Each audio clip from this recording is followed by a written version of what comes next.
కర్నూలు జిల్లా మద్దికేర్ మండలం పెర్వలి గ్రామ పంచాయతీ సెక్రటరీ సుధాకర్ మాట్లాడుతూ రాష్ట్ర ప్రభుత్వాల ఆదేశాల ప్రకారం గౌరవనీయులైన ముఖ్యమంత్రి శ్రీ నారా చంద్రబాబు నాయుడు గారి ఆదేశాల ప్రకారం ప్రతి నెల 3వ శనివారం స్వచ్ఛతా స్వచ్ఛ ఆంధ్ర స్వచ్ఛ భారత్ గురించి గ్రామంలో ప్రజలకు మైక్ సెట్ ద్వారా కరపత్రాల ద్వారా స్వచ్ఛతా స్వచ్ఛ ఆంధ్ర గురించి ప్రజలకు తెలియజేస్తున్న పెర్వలి గ్రామ పంచాయతీ సెక్రటరీ సుధాకర్ తెలియజేయడం జరిగింది। ఈ కార్యక్రమంలో గ్రామ సర్పంచ్ మల్లికార్జున ఇంద్రజ, నవీన్, శ్యామ్, రాణి తదితరులు పాల్గొనడం జరిగింది।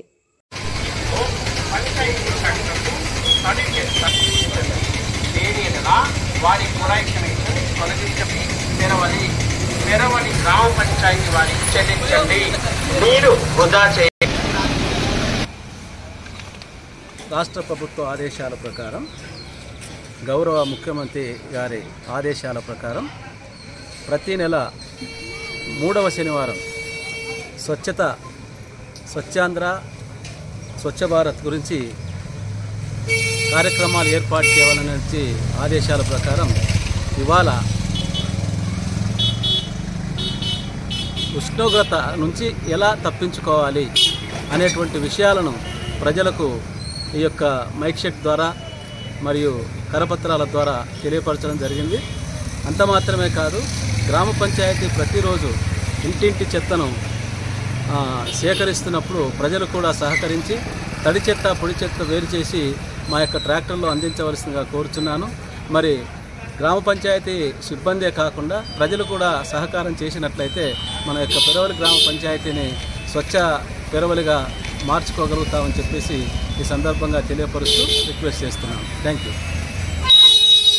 రాష్ట్ర ప్రభుత్వం ఆదేశాల మేరకు ప్రతి నెలలో ప్రతి 3వ శనివారము స్వచ్ఛతపై గవర్నమెంట్ అవగాహన కల్పిస్తుంది।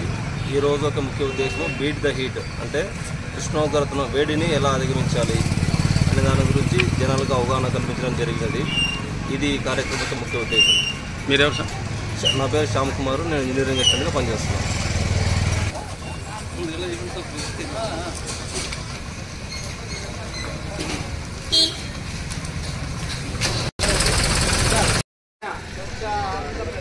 నేను నా పరిసరాల పరిశుభ్రత కొరకు ప్రతిరోజు కొంత సమయం కేటాయిస్తానని నా వంతు కృషిగా స్వచ్ఛత కార్యక్రమాల కొరకు శ్రమదానం చేసి పరిశుభ్ర ఆంధ్రప్రదేశ్ సాధించే సంకల్పానికి కట్టుబడి ఉంటానని ఈరోజు పరిశుభ్రత గురించి నేను వేసిన ఈ ముందడుగు ఆంధ్రప్రదేశ్ రాష్ట్రాన్ని శుభ్రపరచడంలో సహాయం చేస్తుందని నమ్ముతూ ఈ రోజు నుండి నా తోటి వారికి స్వచ్ఛతపై మరియు ఎలక్ట్రానిక్ వ్యర్థాలను సేకరించి వాటిని శాస్త్రీయంగా తొలగించడంపై అవగాహన కల్పించడానికి ప్రయత్నిస్తానని మన ఆంధ్రప్రదేశ్ను స్వచ్ఛ ఆంధ్రప్రదేశ్గా తీర్చిదిద్దేటట్లు నా వంతు కృషి చేస్తానని ప్రమాణం చేస్తున్నాను। జై ఆంధ్ర, జై స్వచ్ఛ భారత్।